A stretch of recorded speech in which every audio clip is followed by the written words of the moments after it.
నమస్తే friends, please subscribe my channel Swapnanam vlogs. ఇప్పుడు మనం మామిడి తాండ్రను ఈజీగా ఇంట్లోనే ఎలా రెడీ చేసుకోవాలో చూద్దామా. Ready to watch. నేను మిక్సీ జార్లోకి ఒక 4 కప్పుల మామిడి పండ్ల ముక్కలను తీసుకున్నాను. మామిడి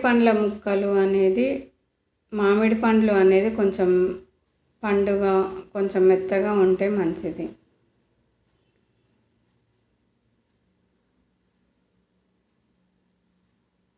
వీడియో అనేది స్కిప్ చేయకుండా చూడండి. కరెక్ట్గా చాలా పర్ఫెక్ట్గా వస్తుంది ఇలా చేసి చూస్తే.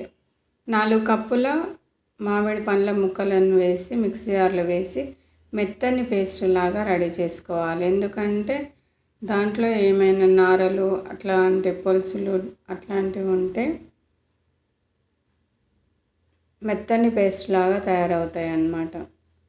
తర్వాత మెత్తని పేస్ట్ లాగా తయారైన తర్వాత మిక్సీ జార్లోనే మనం 4 కప్పుల మామిడి పండ్ల ముక్కలకి 1 కప్పు చక్కెర, 2 యాలకులను వేసి దాంట్లోనే వేసి మిక్సీ జార్లో వేసి మిక్సీ పట్టుకోవాలి. తర్వాత స్టవ్ ఆన్ చేసుకొని ప్యాన్ పెట్టుకోవాలి.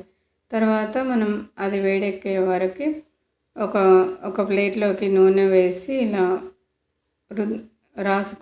రాసుకొని పక్కన పెట్టుకోవాలి.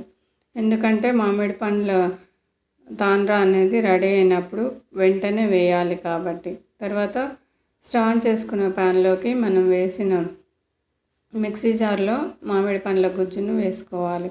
తర్వాత కరెక్ట్గా 5 నిమిషాల తర్వాత ఇలా అయిన తర్వాత స్టవ్ ఆఫ్ చేసుకొని కరెక్ట్గా 5 నిమిషాల తర్వాత స్టవ్ ఆఫ్ చేసుకోవాలి.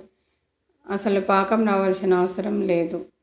తర్వాత మనం నూనె రాసిన ప్లేట్లోకి మామిడి పండ్ల గుజ్జును వేసి ఇలా పల్చగా రాసుకోవాలి. స్టవ్ అనేది ఆఫ్ చేసుకోవాలి.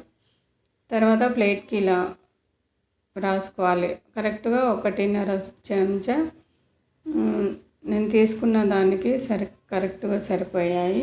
4 మామిడి పండ్ల ముక్కలకి 4 ప్లేట్ల మామిడి తాండ్ర అనేది రెడీ అయింది. ఇలా ఎండకు అనేది పెట్టి 2 రోజులు అయిన తర్వాత ఇలా ఆరిపోతుంది. తర్వాత చాకుతో ఇలా అంచులు ఇలా అంటే ఈజీగా వస్తాయి. తర్వాత మీకు నచ్చిన షేప్లో పీసెస్ కట్ చేసుకొని తింటే. డీప్ ఫ్రిడ్జ్లో ఈ ముక్కలను ఒక 18 కంటైనర్లో పెట్టి డీప్ ఫ్రిడ్జ్లో పెట్టుకుంటే సంవత్సరం పాటైనా నిల్వ ఉంటాయి. మీరు ఎప్పుడు కావాలంటే అప్పుడు తీసి తినొచ్చు. చాలా పర్ఫెక్ట్గా కుదురుతుంది. ఇలా చేసి చూడండి. మీకు నచ్చితే ట్రై చేసి మీకు ఎలా కుదిరిందో కూడా కామెంట్ చేసి చెప్పండి. ఇలా పీసెస్ అనేది కట్ చేసుకొని ఒక బాక్స్లో పెట్టుకొని డీప్ ఫ్రిడ్జ్లో పెడితే సంవత్సరం పాటైనా నిల్వ ఉంటుంది. Thanks for watching. Like and share. మీ ఫ్రెండ్స్కి రిలేటివ్స్కి షేర్ చేయండి. మీకు మామిడి తాండ్ర అనేది ఇష్టమైతే ఇలా ట్రై చేసి కామెంట్ చేసి చెప్పండి. Thanks for watching.